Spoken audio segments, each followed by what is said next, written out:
couple of years ago at the PTC conference in Asia, in Honolulu, there was a title for the conference which I think is actually more appropriate today. And it was one of my favorite titles. It was called Shift Happens. And if I heard anything today, I heard that there have been significant shifts. There is an awful lot going on. And in the last 5.5 hours, I mean, think about what we've covered here in our two tracks. We've talked about LTE roaming. We've talked about OTT. We've talked about function collapse boxes, which is kind of my work habit. We've talked about time shifting through New Line, which I found fascinating. We talked, of course, about multiple devices. We even talked about the death of the set-top box. We've talked endlessly about, or referred to, Cablevision and their dumb network. We haven't talked about their dumb owner, but he's not so dumb, perhaps. We've talked about vendor spectrum purchases. Carrie got us started on that, kind of a new idea for us. We've even talked recently about bit rate throttling and optimization, interoperability. We've done all this in about 5.5 hours today. This morning, Patty Aston talked about Advantech's approach to looking at all of this, and she said, our strategy is kind of like bobbing and weaving our way into the market. And then we moved over to an analogy of Zen Buddhism, where we're talking about the nonlinear. But it was kind of interesting because if you think of Zen Buddhism, and I know you do all the time, the fundamental proposition of it, interestingly enough, maybe Dove can tell us this, is that the only thing that's permanent is impermanence. And that's pretty much what I'm hearing today in the last 5.5 hours. Things are changing so quickly that if we get fixed to any idea, any business model, we could be in significant trouble. So how do we accommodate this in our various disciplines on the wireless and the media side? It's not a question we're going to answer in the next 20 minutes, that's for sure, but we can finalize the discussion for today around some of those topics. I think we had two tracks, not wireless and not media. We had engineering, science, and technology, and then we had markets, ideas, and business propositions. And those two things, you know, are kind of trying to align themselves, but they haven't done it perfectly. So that's what I saw at the Revolution, but I'm interested to hear what you all saw. And as we do every year, as has become our custom, I'd like to ask the publisher and the editor of Satellite Executive Briefing, my friend Virgil Labrador, to answer the first set of, the first question that I have. Virgil, what did you see today? Well, thanks, Lou, and thanks for this opportunity to kind of summarize the proceedings as I saw it. And I'm sure you all have your own take on it, but I'll give my 2 cents worth. Actually, Lou already ran down all the different trends and disruptive technologies. Actually, Lou came up, I'm not trying to butter you up, Lou, but that's okay. He came up with the you best don't pay line. me for writing for you. And he didn't say, he didn't use it, actually, and he said we're riding a wave right now, and then there are many waves, as Lou mentioned, OTT, IP networks, multi-screen, HEVC, Ultra HD, and when you ride a wave, you know, there's always the danger of falling off the wave and hurting yourself, like Lou learned the worst possible way yesterday.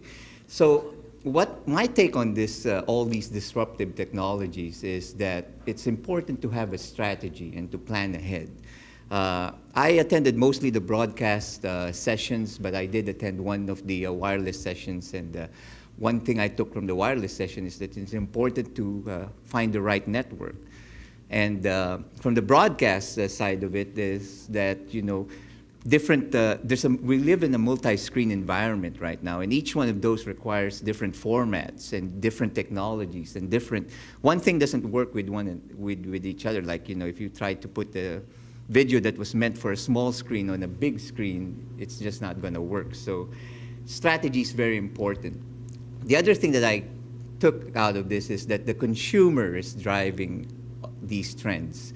Demand is coming from the consumer. They want their content, what content they want, where they want it, when they want it, and they want the cost they want to pay for it.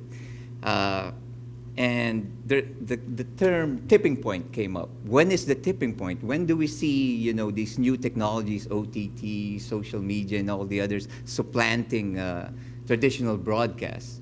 Well, somebody said that it already happened to the millennials, those 18 to 35-year-olds who've never had any cable or satellite TV subscription, whose only source of media is our tablets or mobile technology. So, with that said, I think the key thing is really from all this, there's a lot of disruption. It's a great wave, but you have to have a strategy too and a plan in order to ride that wave properly. So. Shift has been significant. Chris Wagner from New Line started off today in one of the first sessions talking about the NFL ticket service, which is, effectively allows you to go to any game on any device. And it's interesting, as he was talking, he was also trying to, feel his way through where some of these new propositions for monetization would come from. And he talked about curating tweets.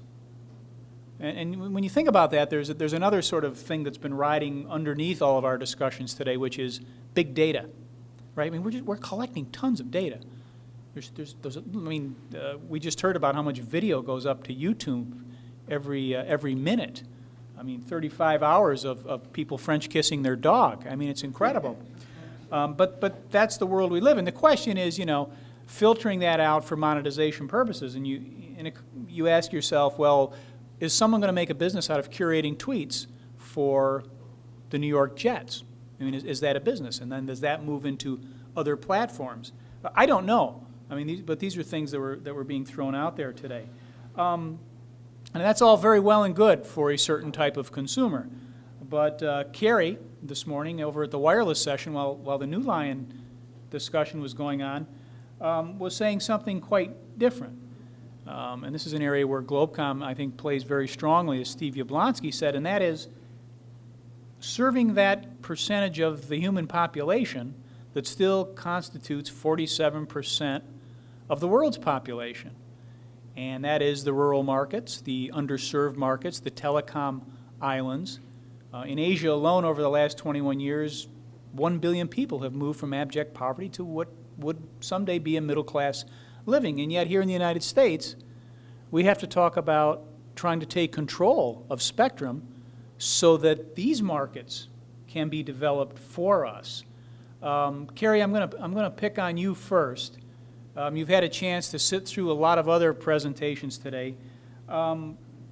Where does all of this discussion lead as it comes to the most important proposition for all of us, which is to economically enable that other 47%, or as we like to say in the satellite industry, the other 3 billion? How does that play out in your mind? Well, I can only speak to the United States. So one of the things that we work on a lot is rural economic development. And without the infrastructure in place, the broadband services, we can't really develop as we need to in the rural environment. So what we'd like to see, and I know the Obama administration has been working on this, and there's a lot of rural broadband WISPs out there and other rural broadband players that are trying to bring jobs back to the United States from foreign countries by placing them in rural communities. And that cannot be done without that infrastructure that's so important. So one of the things that we have to have is the spectrum, and that's what I tried to address this morning, is getting the spectrum into the hands of the people who live and will work in rural America. And without folks like Globecomm, maybe a few other vendors that are sitting here in the room, helping rural Americans get access to that spectrum, because what we see is the big carriers lock it up and warehouse it. And once, I think you saw in my presentation, once AT&T and Verizon get their hands on it, they don't give it back.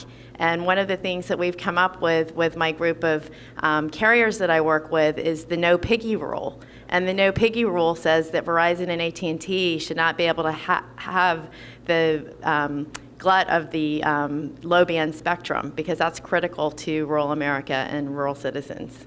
And not only that, we all go to rural America. All of our food supply comes from rural America. So we need to keep that in mind as well, because if rural America gets shut down, the urban areas get shut down. Yeah. And that's a great point. So there's the no piggy rule. I mean, we've done this before, right, legislatively. We've said, you have to keep your hands off this for the common good, for the public interest. We don't. Is that what the no piggy rule is, or is that? Or have I missed something about a pork meat diet here?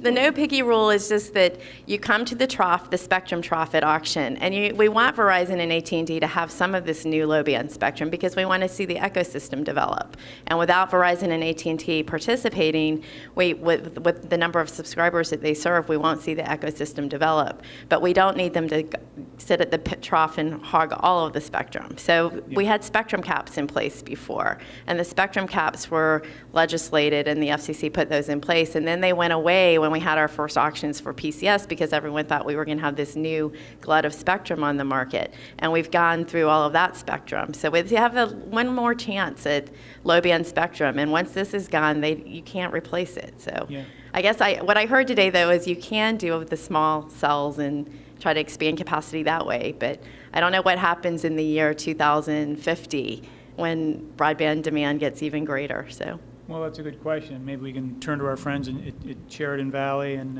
Vanu for that, and I think I will. But we live in a very interesting time in that for the first time in human history, so far as we know, people can live anywhere they want and yet participate in a global economy. But they have to have that connectivity. And if they can do that, then you can restore these areas and you can build terrifically robust markets around them. Steve Yablonsky, though, I got to ask you, Steve, in that last session you were in, this is an economic proposition at the end of the day, right? You chase anything long enough, there's a buck behind it. But in this case, it's the affordability of it. And before I turn to Ryan over at Sheridan Valley, I want to ask you, you were talking about a 50-cent per gigabit cost to get to the world's hardest cells. Now, that would transform this discussion in my mind, overnight. Is that something possible? What I said was 50 cents a gigabyte. So we're talking delivered data, which is the way, so not a gigabit per second. If I could do a gigabit per second for 50 cents, I'd be a rich man. Yeah, okay. Okay, so, but even at 50 cents a gigabyte, it's not a number we achieve today. I quoted a price of $3.50 a gigabyte is what it's being delivered for in Europe right now in big hunks, right? But in looking at the basic economics of it, I believe that if you optimized a system for delivery to a large number of isolated cells, let's say in the United States, you could achieve a number like 50 cents a gigabyte. And then the question is, does that work? I think it does. I mean, and then again, what you brought up is, if you really could live anywhere and do your job right, what is the offset? And you want to look about the green world. You want to look at the cost of transportation, but what is the offset in transportation costs and those impacts on society to allow people to basically do most of their job? You still have to meet people, but to do most of their job from wherever they want to do it from, right? It can have tremendous overall macroeconomic impact. Yeah, absolutely. No one's really for the general feeling, even from me 3 years ago, was forget LTE by satellite. This high density of bandwidth deliveries that would be required to serve these super macro cells that I had in my brain for LTE, right, would not make sense by satellite. But when you start talking small cell and distributing small cells into very oddball places, now you start to have something that really could fit a satellite model. And I have actually just talked to Vanu now saying, I'm going to look into this from the standpoint, I'm going to hypothesize the ideal satellite system, and from what's been done, I can get a reasonable idea, of what of really coming up with that cost, because I believe that number is possible. I can hypothesize ways of doing it, but let's say we go to Viasat and Cabe and I was just thinking Jupiter, the O3B and is launched, just change that design to be optimized for higher end delivery to cell sites. What would the underlying number be? And I think it would be a pretty low number. Okay, thank you. And by the way, to speak for the satellite community, because I speak for the entire global satellite industry in my role. We're doing our bit. We just launched the O3B fleet. That'll be 12 medium Earth orbit satellites that are going to provide connectivity to the other 3 billion. Steve just mentioned Viasat, a very, very robust Ka-band satellite that is providing effectively DSL in the sky. So we are getting there. If you ignore the 03B, you need more to serve a bigger site because of the CapEx cost of download. But Right. if you ran through the numbers on 03B, on cost per gigabyte, you start getting down close to those numbers we're talking about. Yeah, and maybe there are microsatellite options because we're doing a lot of development there as well. But I want to take it back down to the ground here, and also I don't want to be a piggy moderator, so feel free to jump in here if you want to get involved with this discussion. I'm going to go to Ryan, though. Ryan Johnson, you guys at Sheridan Valley are offering high-speed wireless, and when we talk about transformative services, I suspect in the communities you're serving, that's one of them. You mentioned you had a 90-day offer of $19.95, and then I think after that, after take-up, it was $49. Just quick question, what's the take-up after that initial offering? When we initially launched that in January of 2012, obviously we had no subscribers on our network. And by the end of the year, we were well over 1,000 subscribers. So I mean, for small carrier, those numbers are large. So, the demand is there in rural America for good speed. Yeah. Where does your business model go after this now? I mean, what's the next step for you guys? The next step is to monetize the network. I mean, we've got to continue to monetize the network and, look at ways that we can grow our revenue. As I discussed, one of the ways we're looking at doing that is reaching out and selecting some of our other areas around us, but doing that with wireless facilities where we don't have to go in and put fiber in the ground, where we can go out and cherry pick all the businesses for hosted PBX, for example. Okay. In terms of network dynamics today, if you were running or managing a network, based on what you've heard today, what would you say is the one idea you would like to implement to make that network more value added so that it can be monetized? Well, for me, it all comes down to bandwidth and having enough bandwidth to do what's needed. And, I sat in some of the I'm in the satellite business, and I sat in some of the wireless sessions this morning, and it comes down to spectrum and bandwidth. And if there was something I could do, I agree with Carrie from the wireless perspective that we need to do something to limit the control that the big guys, Verizon and AT&T, have on the networks and on the spectrum, so that we can do the things that we want to do. But without that, they're going to control more and more of it, and we'll have, as consumers and end users, we'll have less and less of what we want. Yeah. So I don't know what the answer is, other than we need, as a group here, who address those rural markets and satellite. Our company, that's all we do. That's what we're good at, is the rural markets, the markets where there's no infrastructure. And as a group, we need to develop technologies and compression, just ways to make that bandwidth usage more efficient. Sure. Anybody want to pick up on that? How many people, just so you can raise hands here. Oh, I'm sorry, go ahead. After this afternoon session with Dr. Bonnie Bose, I thought it was very interesting. It's worth all my time to come just to hear him talk about the small cell. We're from Poland, and we got Poland and Ukraine, which obviously we got rural, and we got a very serious problem on the capital required to try to get to the rural, so it doesn't get there. And the government of Poland is pushing us to serve that area, and it was very good to hear the new technology, not so much new, the application of taking technology and putting it on telephone poles with the battery support. And it was quite interesting how he's been able to lower the cost, doing it in part of the states here and in India and in Africa. So it's going to be applicable for us in Poland and Ukraine. So I thought it was a very good opportunity for those of us that got to listen to him this afternoon. He's a very interesting man, and his focus kind of appears that he's out to help the public more than just to, let's say, line his pocket. Yeah. Even though he does make money, which we all do. I think he's on a mission a little bit different and very promising. Yeah. Well, you can do well by doing good, right? I mean, there's no. What's the legislative environment in Poland and? Which year do you want to talk?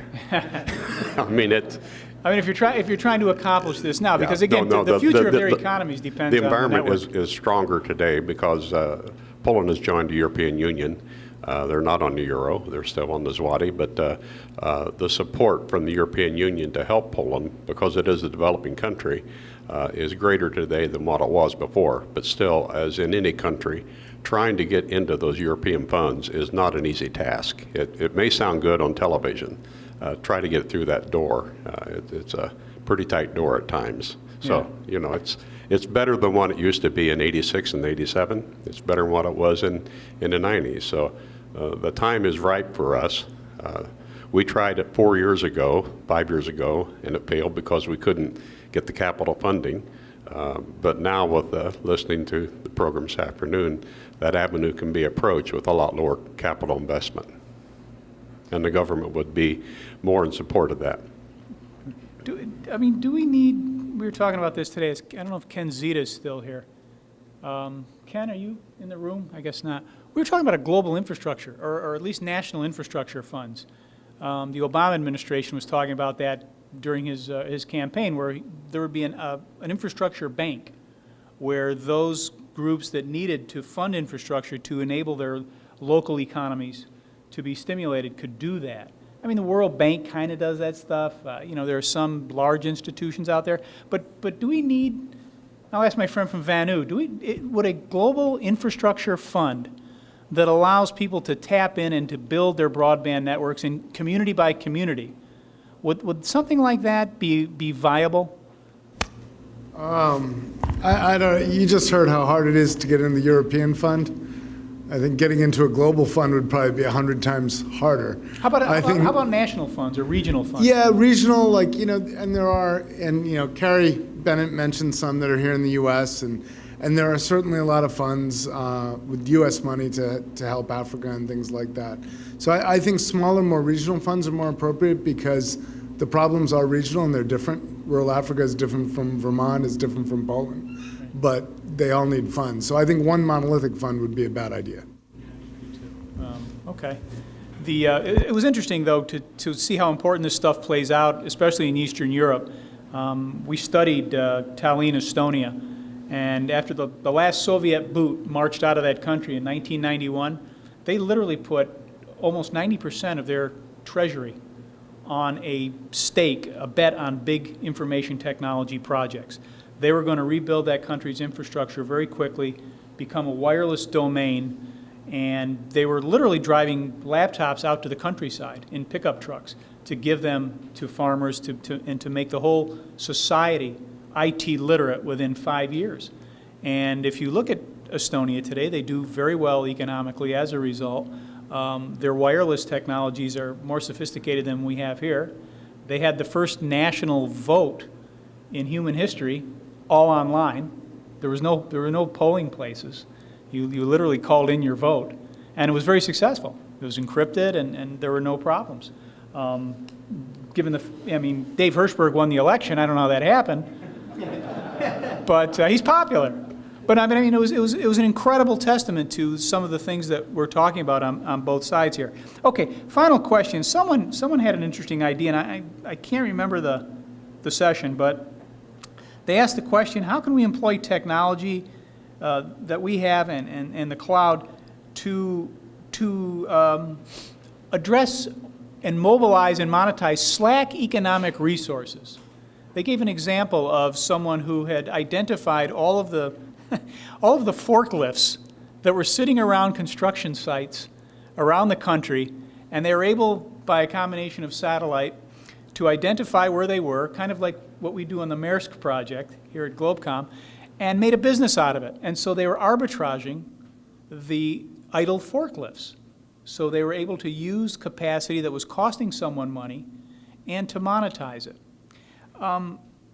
Is there anything on the media or wireless side where any of you see, I'm going to ask Patty Aston this question from Adventech. Tough question, but is there any way that we can use technologies today to identify slack resources and to, again, help monetize some of these things that can't seem to be monetized? Because I'm scratching at that monetization issue. Well, there has to be, obviously, but you know, our technologies today can be used in a lot of diverse ways that I think we just haven't thought about yet. This is a tough question. Yeah. This is what we all like to try to, you know, scratch our heads and come up with a new way of getting information and getting that information so that we can make some money off of it. You bet, yeah. I heard somebody talked about a project today where, because of the security issue, of course, Globecomm just launched a new security initiative called Cytelix, where they're actually using idle capacity on set-top boxes. It's a company called CCI. And what they've managed to do is to break important data about people and to distribute it to all of the set-top boxes in a service provider's area, so that this stuff is so incredible. It's like when you rip up a piece of paper in a shredder, right? They've actually managed to develop a technology that does that, use idle capacity in set-top boxes, monetize it, and yet when they need to pull this data out, I think this is the county that does this, they're able to go to the set-top box and pull out that data and reconstitute the security. Yeah. And it's very similar to what Marcinko was talking about in that article in your magazine. Yeah, That's the kind of stuff that we're looking at now. What might be interesting is, and I actually was in a discussion earlier today, where we can look at idle spectrum and be able to, from a network perspective, look at spectrum on different satellites that are out there and potentially assign those to different areas. And of course, it's sitting up there empty at that moment based on a need in a particular area at a particular time. So that's an area that, from a satellite perspective, we may be able to get hooks into what's going on a particular satellite and flow that down to, say, broadcasters who are now going out to the latest flood or sinkhole in Kansas, so that they can utilize that particular spectrum for their purposes, pay on an as-needed basis, but also make sure that the resources are put out in a more responsible way. Yeah, very good. We're pretty much at the end of our time here, but you know, again, you have to remind yourselves that the satellite and the businesses we're in right now are great industries. A guy like Elon Musk, who invented PayPal, wouldn't all of a sudden go into the satellite business or our business if there wasn't something in it. So we're all headed in the right direction. We're not exactly sure where we're headed all the time, as we found out today, but I think Paul Techforum certainly gave us a little bit of a clue as to where the path is. So we fished, we drank, we schmoozed, and we had a good conference today. And I wish all of you good luck throughout the rest of the year. If you're not members of the Society of Satellite Professionals International, you've got a mental health problem. So thank you, and have a good trip home.